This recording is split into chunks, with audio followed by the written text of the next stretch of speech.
नमस्कार, जय महादेव। मैं हूँ एस्ट्रोलॉजर कृष्णा शर्मा। आप सबका बहुत बहुत स्वागत है मेरा यूट्यूब चैनल ज्योतिष टॉक। मेरे चैनल को सब्सक्राइब करना, लाइक करना, शेयर करना बिल्कुल ना भूलें। बेल आइकन जरूर दबा दीजिएगा, वीडियो की नोटिफिकेशन आपको प्राप्त होती रहेगी। आज जिस टॉपिक पे हम बात करने वाले हैं वो टॉपिक क्या है? वो टॉपिक ये है, होली पर वो खास उपाय जिसके द्वारा आप अपने शत्रुओं से निजात पा सकते हैं। आपके शत्रु जो आपको परेशान कर रहे हैं, आपके काम और व्यापार को भी नहीं चलने दे रहे हैं, आपके ऊपर कोई ऐसी क्रिया करा देते हैं जिसकी वजह से आप बीमार रहते हैं, आपके शत्रुओं की संख्या बढ़ती जा रही है। तो ऐसे में होली का जो त्योहार होता है, इसमें जिस दिन होली जलाई जाती है उस दिन खास चीजों का हम उपाय बताने वाले हैं जो आप करते हो। उस को हम कह सकते हैं कि एक क्रिया जो होती है, पूजा पाठ वगैरह भी होता है, और कई लोग उसको टोटके भी कह देते हैं। कई जो है उपाय होते हैं होली के जो आपको आप अपने शत्रुओं से निजात दिलवाते हैं। तो चलिए शुरुआत करते हैं। हम ये चाहते हैं किसी को नुकसान ना हो मगर वो हमें परेशान भी ना करे, तो उसी से संबंधित आज हम चर्चा कर लेते हैं। देखिए, 17 मार्च को दोपहर में यानी कि दिन के समय, जो होली का समय जो लग रहा है वो दिन के समय 1:29 पर लग जाएगा। और कब तक रहेगा? 18 मार्च को दोपहर में 12:46 तक का रहेगा। अब ऐसे में यहाँ पर पूर्णिमा तिथि में जो 17 मार्च की है, उस दिन जो होलिका दहन हो रहा है वो रात्रि में हो रहा है। कब हो रहा है वो भी मैं बता देती हूँ। 9:03 से लेके 10:13 का जो बीच का जो समय है, उस दौरान आपको करना है। उस दौरान वो खास उपाय करना है। देखिए, इसमें मैं आपको बहुत सारी चीजों के बारे में जानकारी दूंगी। एक वो जानकारी कि आप किसी को ऐसा कर सकते हैं कि वो आपका कहना माने, आपकी बातों को समझे, आपका जो व्यक्तित्व है निखर के एक तो सामने आए और सामने वाले के ऊपर आपका प्रभाव बहुत बेहद अच्छा पड़े। तो वो उपाय भी आपको बताऊंगी, मगर आज हम जिस उपाय पर चर्चा कर रहे हैं वो ये है कि आपके शत्रु आपको बहुत ज्यादा परेशान कर रहे हैं, उनकी संख्या बढ़ गई है। तब आपने क्या करना है? आपने जो गोबर के उपलों की जो माला बनती है, जिसके हम कहते हैं गुलेरी, तो उसकी माला बनती है और अपने परिवार के सभी लोगों का हाथ लगाया जाता है, उसको जो है होलिका के ऊपर चढ़ाया जाता है। वो भी कब? दोपहर में। ये तो आपको दोपहर में करना है, ठीक है। और उसके बाद आपने जब ये माला जब चढ़ाएं तो उस माला के ऊपर एक शत्रु की माला आपने जरूर रखनी है। माला ये तो आपके परिवार के लोगों के जो हाथ लगा कर आपने चढ़ाया वो दिन में चढ़ाएंगे। एक माला और रखनी है। उस माला के ऊपर यानी कि हर एक उपले के ऊपर क्या लिखना है आपने? कितनी होनी चाहिए? 21 या 7, जितने आपके शत्रु हैं उतने ही शत्रुओं के नाम के आपने एक एक उपला जो गोल वाला होता है, वो जिसमें रस्सी डालकर उसका माला बनाई जाती है, गोबर के उपले की छोटी छोटी सी गुलेरी होती है, तो उस पे आपने क्या करना है? काले पेन से, काले स्केच पेन से आपने उस शत्रु का नाम लिखना है। उस शत्रु का नाम लिखना है जो जो आपको परेशान करते हैं। अगर एक है तो एक, दो है तो दो। आपको लगता है कि हमारे इतने, यानी हम परेशान किसी के, ये नहीं कि जान के ऊपर कुछ बन जाए, सिर्फ ये कि वो शत्रु जो आपसे जल रहा है वो कहीं ना कहीं अपना रास्ता चेंज कर ले, आपके रास्ते से हट जाए, उसको कोई ना कोई एकदम जैसे ही आपको देखते ही अंदर उसके हलचल पैदा हो जाए, या आपको देखकर उसके अंदर एकदम एक दहशत सी आ जाए, मन में कोई विचार भी ना लेके आए कि आपको नुकसान पहुंचाए। मैं वो उपाय बता रही हूँ, कोई किसी को नुकसान पहुंचाने वाली नहीं। तो आपने जो गोबर के उपले की जो माला ली है उसके ऊपर उसका नाम लिखिए, उसकी माँ का नाम लिखिए, और उसके बाद उसको आपने माँ बंगलामुखी का नाम लेते हुए हल्दी उस पर लगानी है। और हल्दी लगाकर साथ ही एक नींबू लेना है। नींबू को भी आपने क्या लगाना है? सिंदूर लगाना है, और काजल से, काजल या काले पेन से उस व्यक्ति का नाम लिखना है जो आपको परेशान कर रहा है। जितने शत्रु उतने नींबू। उसके बाद ये सारी चीजें ले जाकर उस नींबू में एक तो जो है आपने कील लगा देना है। अगर आपका सोचिए एक नींबू लिया है आपने, उस नींबू पे आपने उस व्यक्ति का नाम लिख दीजिए जो भी है। अगर बहुत सारे हैं तो भाई अलग अलग नींबू लेना पड़ेगा। फिर उसके बाद उस पर लोहे की एक कील लगा देनी है, और जो माला है उसको लेके जाना है। वहां जाकर आपने कहा, अपने जो जहाँ पे होली जल रही है वहां पर जाकर रात में जब जो समय मैंने आपको बताया है समय रहेगा, आपको होलिका का जो समय है उसी समय आपको 9:03 से लेके 10:13 तक का जो समय है उस समय आप डाल सकते हैं। उसके बाद का जो समय है वो 11:30 बजे के बाद का, यानी कि मान के चलिए 11:30 बजे से लेके 12:37 तक का जो समय है उस दौरान आप इस माला को भी डाल सकते हैं। कोई देखे ना, कोई टोके ना, इस बात का जरूर ध्यान रखिएगा। चुपचाप ये आप काम करके आइएगा और बोल के आइएगा कि आपके शत्रु की जो शत्रुता है यानी कि वो इस अग्नि में भस्म हो जाए, ये कह के किसी को नुकसान भी ना हो, उसकी शत्रुता भस्म हो जाए।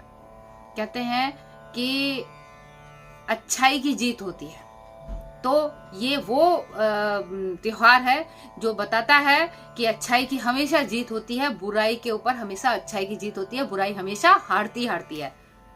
सत्य परेशान हो सकता है, पराजित नहीं हो सकता। तो ये उपाय आपने करना है। और फिर उसके बाद मैं बता दूं, आप ये भी चाहते हैं कि घर में सभी सुख और समृद्धि के साथ में रहे, तो वहां पर आपको सबसे पैसे लेने के बाद वो पैसा ले जाके वहां पर कोई भी जो मांगने वाले हैं, जब पूजा वूजा कर लेते हैं तो वहां पे उनको जरूर दे के आइए। ये दक्षिणा होती है, दे के जरूर आइए। चाहे कोई पंडित मिले, चाहे कोई जरूरतमंद मांगने वाला मिले, आप उनको जरूर दे के आइएगा। ऐसा करने से आपके जो शत्रु हैं वो कम हो जाएंगे, आपके प्रति जो शत्रुता की भावना है वो कम हो जाएगी।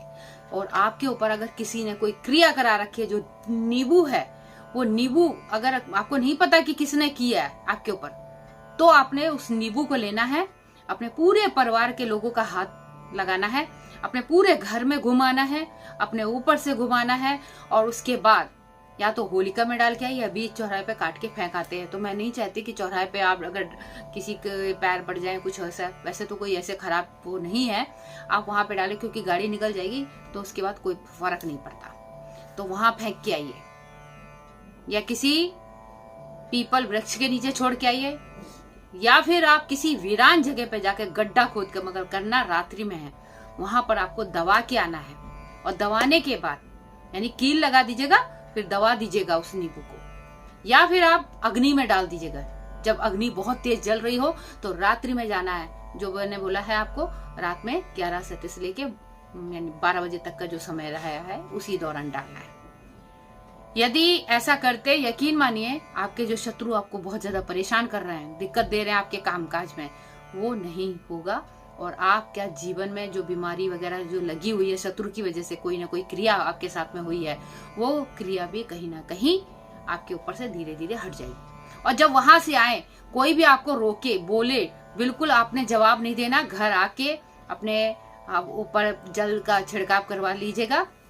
जल का छिड़काव कर सीधे अपने पैर, हाथ धोने के बाद, अपना मुंह धोने के बाद अपने ऊपर छिट्टे डालिए, और उसके बाद फिर आप अपने घर में आराम से जो भी करना है करते हैं।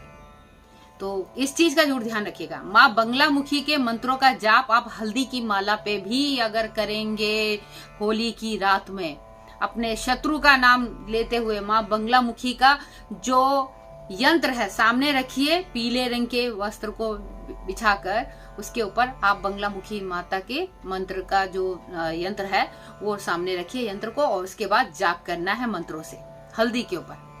हल्दी के ऊपर 108 की संख्या में जाप करना है। उसके बाद उस माला को उठाकर आपने क्या करना है, यंत्र के साथ एक कपड़े में लपेट कर रख दीजिएगा और दूसरे दिन उसको विसर्जित कर दीजिएगा। ये उपाय करने से आप यकीन मानिए आपके जो शत्रु हैं वो पराजित होते हैं।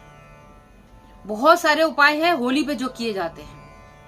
ज्यादातर होली पे ऐसे ऐसे उपाय होते हैं कि किसी को नुकसान पहुंचाने वाले उपाय बहुत ज्यादा होते हैं किसी के घर में। तभी कहते हैं कि होली अष्टक से लेके होली तक का जो समय होता है, इस दौरान ना किसी के घर में सफेद चीजें खाइए जो जिसपे शक हो कि ऐसा लगता है कि ये व्यक्ति इन सब चीजों में रहता है, उसके घर में सफेद चीजें बिल्कुल मत खाइएगा। खीर हो गई, सफेद बर्फी हो गई, या कुछ भी ऐसी चीजें कोशिश कीजिए ना जाए ऐसी जगह, तो बहुत ही अच्छी बात है। और इन सब चीजों से परहेज रखें, क्योंकि ये जो समय होता है बड़ा कमजोर समय होता है। इस दौरान जो भी क्रिया अगर की जाती है, अतृप्त जो शक्तियां होती है वो भी घूम रही होती है, वो कहीं ना कहीं आपको नुकसान पहुंचाती है।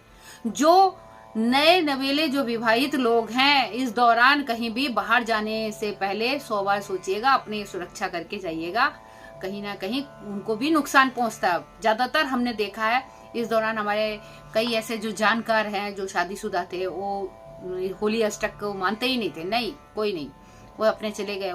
एक तो उनके ग्रह और पत्री भी बड़ी कमजोर, ऊपर से जो है उनके साथ इस तरीके का योग जो बन गया, होली अष्टक में वो लोग घूमने चले गए, तो उनके साथ ऐसा दुर्घटना हुई, उनका जीवन तहस नहस हो गया। तो कोशिश ये कीजिएगा, होली अष्टक तक के बीच में कोई भी शुभ कार्य नहीं होता, कोई भी ऐसा काम मत कीजिएगा जिसकी वजह से आपको आपके परिवार को नुकसान पहुंचे।